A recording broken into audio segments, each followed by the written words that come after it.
everyone. Thank you for attending the Not Trump's Iftar pop-up event. This event is as much as a pop-up event as the White House Iftar is behind us, both planned over the weekend. Ramadan is a month on the Islamic lunar calendar during which Muslims abstain from food, drink, and other sensual pleasures from the break of dawn to sunset. The fast is performed to learn discipline, self-restraint, and generosity while obeying God's commandments. Fasting is one of the obligatory requirements of Islam. President Trump has attacked Muslims since the beginning of his campaign and codified his Islamophobia into administrative acts, into administrative hirings, and hopefully not, but maybe the law. Now he wants to make nice and host an Iftar dinner after skipping on the tradition last year. Trump's White House Iftar is not only 1 year late, it's only open to foreign Muslim diplomats. Trump doesn't engage with American Muslims. To Trump, American Muslims are a foreign body and concept. Not that American Muslims would want to be invited to or attend Trump's Trump's White House Iftar this year, because in the last year he canceled the previous Iftar. He's enacted the Muslim ban, extreme vetting. We continue to hear increased reports of anti-Muslim bias incidents, while hearing reports from Muslims that federal agencies like the FBI, CBP are surveilling them, stopping them, and enhancing their surveillance. And we keep on hearing more reports that more American Muslims every day are being added to the watch list. We also wouldn't attend the White House Iftar because of his treatment of other minority communities. So tonight, we join American Muslims across the nation in celebrating and sharing Ramadan with the public, with our neighbors, with our interfaith allies who are showing up here tonight. We have a wonderful list of speakers, many who are co-sponsors for tonight's event, and tonight's Not Trump's Iftar is being co-hosted in alphabetical order by the Arab American Anti-Discrimination Committee, American Muslims for Palestine, the Council on American-Islamic Relations, CWS Immigration and Refugee Program, Defending Rights and Dissent, DMV Muslims for Making Change, ICNA Council for Social Justice, Justice for Muslims Collective, and Empower Change. CAIR and ICNA Council for Social Justice are providing tonight's box dinners, which are Zabiha Halal chicken and beef, and we also have vegetarian options. Dinner will be served after the sunset prayer, which should take place at 8:30 p.m. National Park Service prevents us from providing seating on the sidewalk or from having a tarp on the ground for prayer, but there are benches nearby and across the Lafayette Square Park, and we're asking people to join us in prayer on the grass. Water and dates will be provided at the breaking of the fast, and the Maghrib prayer will be led by Imam Johari Abdul Malik, local to DC, Virginia, and Maryland. Finally, the event will wrap up at 9:30. So for the next speaker that we have, I'm inviting to the podium Dr. Zahid Bukhari, the Executive Director of ICNA Council for Social Justice. Thank you. Dr. Bukhari.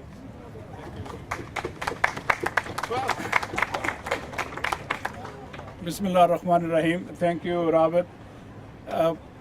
I would like to say congratulations to Muslims and the American public that President Trump discovered after 17 months after his oath that there is a month of Ramadan and Muslims used to do Iftar. But still whatever he is doing with very half-heartedly. As Robert said, inviting just the Muslim ambassador probably. But we like to remind him that if he liked to embrace this idea, as the previous president did it, and rather President Jefferson also did it, if he liked to embrace this idea, so engage the American Muslim community, engage the American Muslim leadership. Rather, I would say more than that, because whatever action he is taking against Muslims, against immigrants, against everybody, So he should embrace the American public, he should embrace the Latinos, he should embrace the immigrants, he should embrace the refugees, he should embrace the Afro-American community, and he should also embrace Muslim community. And that way, really, he will embrace the American values. And I would request not only President Trump, but really the leadership of Republican Party, that they should embrace the American values by inviting Muslims, Latino, Afro-American, immigrants, refugees onto the policy tables. And this is our request by organizing this public iftar in front of White House, inviting our Muslim brothers, our other non-Muslim brothers, other faith brothers and sisters, that we should have this iftar. And I am hoping that we will continue this tradition in years to come, inshallah ta'ala. But that is our request, that is our hope, that is our prayer. And in Ramadan, we make a lot of supplication. So we pray for that President Trump and Republican Party, they will embrace fully American values, and then American Muslim community and all other ethno-religious community. Thank you very much. Thank you very much, Dr. Bukhari. Now, between each speakers, we're going to have several chants led for us. I have Bilal Askayar, who will lead the chants, and for the drumming, we're going to have resistant beats. Say it loud, say it clear. Muslims are welcome here. Say it loud, say it clear. Muslims are welcome here. Say it loud, say it clear. Muslims are welcome here. Say it loud, say it clear. Muslims are welcome here. Say it loud, say it clear. Muslims are welcome here. Say it loud, say it clear. Muslims are welcome here. Say it loud, Say it clear. Muslims are welcome here. Muslims are welcome here. All right, thank you. So we hope the White House behind us, they can hear that. For our next speaker, we have Musab Ali. He is a board member of the Jersey City Board of Education, and he decided to run for office when he was 19 after Trump had made a number of negative comments about the Muslims of Jersey City. So I'm going to hand the mic over to Musab. Assalamu alaikum wa rahmatullahi wa barakatuh. May the peace, blessings, and mercy of Allah be upon all of you. For those of you that do not know me, my name is Musab Ali, and I am the youngest elected official and the first Muslim ever elected in the city of Jersey City. But this event is not about me. This event is about an Islamophobic businessman who somehow found himself living in the house behind me as the President of the United States of America. A man who has perpetuated Islamophobia day after day. One thing that you should know about me, however, is I label myself as a loyal son of Jersey City. Jersey City is the most diverse city in the United States, and I am proud to stand here and call it my hometown. But like with all things brilliant, there are people that live to slander the name of things that we love. In my case, it was the President of the United States. In a rally in Birmingham, Donald Trump claimed, and I quote, "I watched when the World Trade Center came tumbling down, and I watched in Jersey City, New Jersey, where thousands and thousands of people were cheering as that building came down. Thousands of people were cheering." A complete lie. 9/11 was a destructive date for everyone. And even though the president may allege otherwise, my city was not crying tears of joy when the airplanes were brought into the buildings. But we cried tears of sorrow with our fellow Americans. Although we need to grieve, we also need to be optimistic about the future in order to be progressive. We need to fight hate with love. We need to bring political power back to those who are capable of love and able to work with it responsibly. I believe that we as individuals need to think bigger than Donald Trump. If we want something done, we need to do it ourselves. That's why after Donald Trump criticized Jersey City Muslims, I ran and became the first Muslim elected in office in Jersey City. And I encourage all of you to run for office. Tell your children to run for office and support Muslims who are running and support people who are supporting Muslims in office. That's right. And I have one last message for this person in the White House behind me. It is American Muslims and Muslims who make America great. Thank you.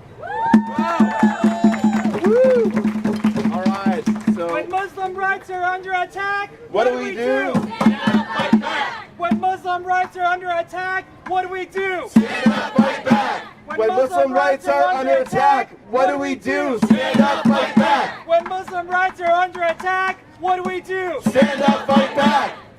Thank you very much. The next speaker I have with us is Abed Ayoub.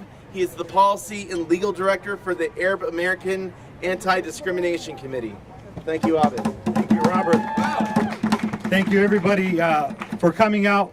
It's also important to thank the people that are out here today, but I want to also thank the people that were out here protesting prior iftars for prior policies and prior situations and prior attacks on the Muslim community. This is more than just about Donald Trump. Yes, he's implemented the Muslim ban, he's implemented the policies, but what we have here is a system that has discriminately targeted Muslims here at home and Muslims abroad, and it's time this stops. We don't need Donald Trump's validation, we don't need Donald Trump's iftar or an invitation to Donald Trump's iftar to know that we're part of this country, and we are, as what my brother said earlier, we are what makes this country great. So we're going to keep pushing forward. He can have his iftar, but we're going to keep fighting and pushing back. The policies that he has in place, particularly with the Muslim ban, with the vetting, with the profiling, with Gitmo, with everything that's going on, there is no way that we could be sitting down breaking bread or even think about breaking bread with the man in the White House. So from this day forward, and as it's been with the first day he took office, we'll continue fighting, we'll continue demanding our rights, we'll continue demanding that Muslim Americans, African Americans, Hispanic Americans, and every other American in this country gets treated with equal rights. Thank you. Thank you very much, Abed. When Muslims are under attack, what do we do? Stand up, fight back. When Muslims are under attack, what do we do? Stand up, fight back. When Muslims are under attack, what do we do? Stand up, fight back. Excellent. Thank you so much. Our next speaker is Carolyn Homer. She is a CAIR trial attorney and also a Mormon ally to the Muslim community.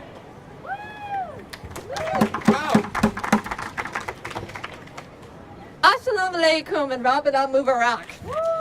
My name is Carolyn Homer and I am a Mormon and a civil rights attorney at CAIR.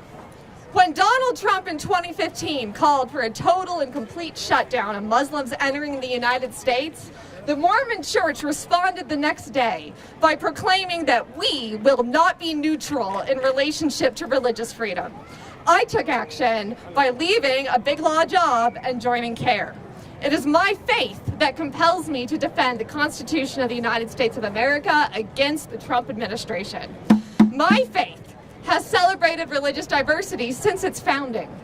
In 1841, the Mormon city of Nauvoo enacted a unique ordinance proclaiming that Catholics, Baptists, Quakers, and Muslims and all other religious sects should have free toleration and equal privileges in that city.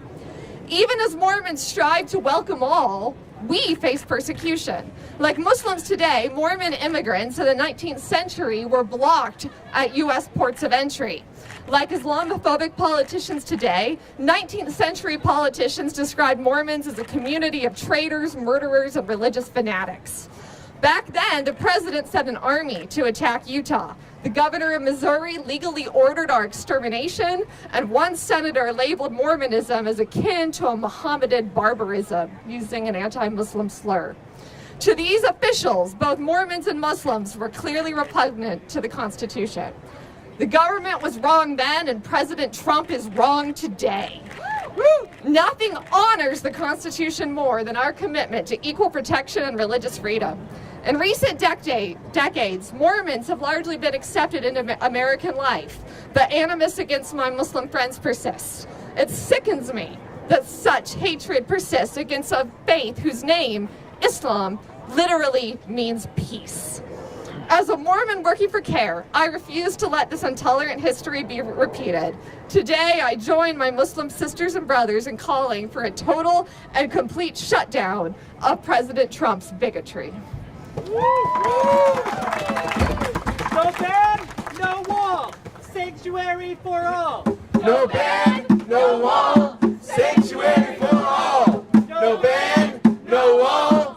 Sanctuary for all. No ban, no wall. Sanctuary for all. Thank you, everybody. Our next speaker is Reverend Ruben Eccles, and he is with CWS, Immigration and Refugee Program. Thank you, Reverend. Good evening. My name is Ruben Eccles. I am with Interfaith Advocacy Minister for Church World Service, and we have served refugees and people from all over the world for over 70 years. Our faith has informed us and directed us to imitate our Savior, who came not to be served, but to serve others. But it's not only our Christian faith who understands this, but those who follow the Torah and the Quran. And many others of faith and goodwill understand we are called on to show mercy and hospitality to those who are fleeing persecution. We are called to treat everyone with dignity, respect, and to demonstrate the same grace and love of all people, especially those who come from lands that are being persecuted. We abide in a country built in part by the hard work, dreams, and determination of generations of immigrants, refugees, and Muslims who were here before this nation was ever started. Many of them who are our ancestors. Yet it seems this administration has forgot these lessons and acted in fear instead of compassion. The hypocrisy they have shown today by mocking this tradition is disturbing, and it is an affront to the spirit of unity, sharing, and welcoming of love for others in our human family. I am not happy to say this, but I think that Satan himself would frown upon the white supremacy policies that are coming out of this administration. Refugees are our mothers, our fathers. Muslims are our brothers and our sisters. They are doctors and teachers and lawyers. They are family members. They are our community. And as the world searches for solutions to the largest displacements of crisis in history, as we search to come together and love one another, as we search to show the humanity that this country says is all about, our motto, which says to welcome everyone, we have a president. We have a president. We have a president. We have a president who distorts every last one of those all the visions of coming together. We have a president who dishonors the tradition of love and of sacrifice and of caring for one another. But we the people stand here together. We the people stand here together and say no more. And we come together to say, as the faithful people of this community and of this nation, that we shall do what we are called to do. And as to love one another, to share our gifts with one another. This is our sacrifice. This is as we break bread together, break our fast together. We say we love one another, and we stand in defiance of what comes out of this White House. But we stand together in love. And so I say to you, we are a people sometimes of different race, people of different backgrounds, but we share a sacred text together that says we love our neighbors as ourselves. God bless you. God bless you. God bless you. Thank you so much, Reverend. That next protest, Jonty, we have one more? All right, well then I'm going to introduce the next speaker, Dr. Maha Halal, and she is one of the co-directors of Justice for Muslims Collective, which is a very powerful local DC-based group. You're going to hear more from her. Good evening, everyone. My name is Dr. Maha Hilal, and I'm the co-director of Justice for Muslims Collective. I'm here tonight because I'm outraged that a president and administration that continues to demonize Islam and Muslims is hosting an iftar. I'm here because the Trump administration continues to strip away the rights of Muslim communities and other marginalized communities in the context of the war on terror, our national security, and securing our freedoms. Freedoms that are denied to others profiled, detained, tortured, and murdered by the US government. Perhaps the iftar tonight will focus on giving Muslims a proverbial seat at the table and whitewashing the crimes of the US government post 9/11.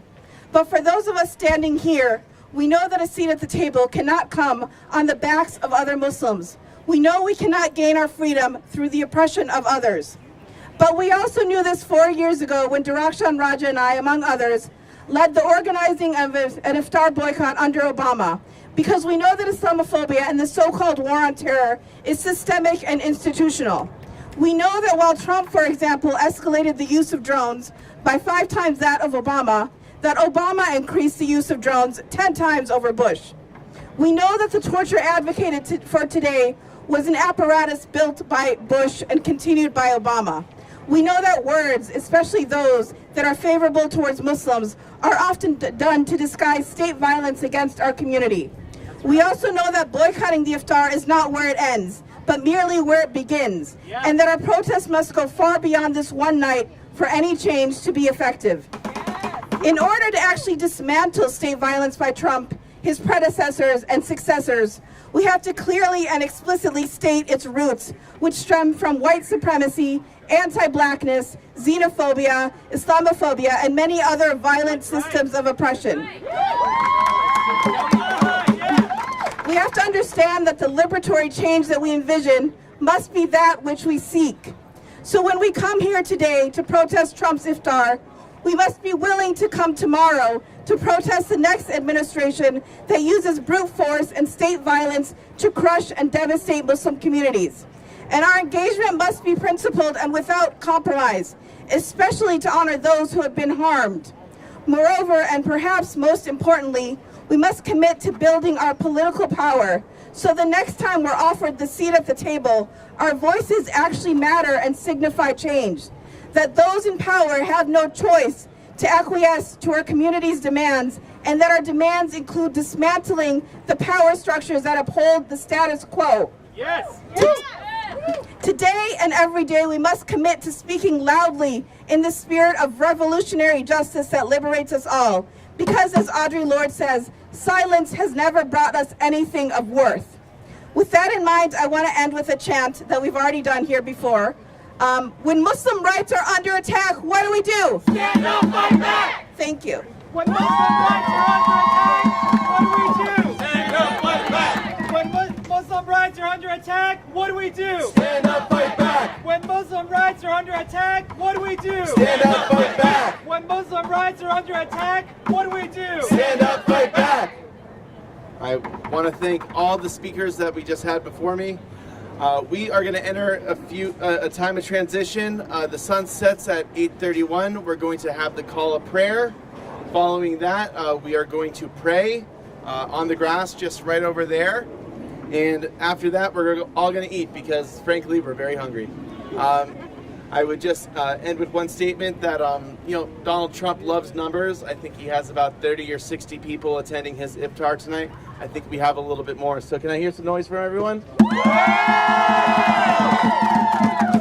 Thank you.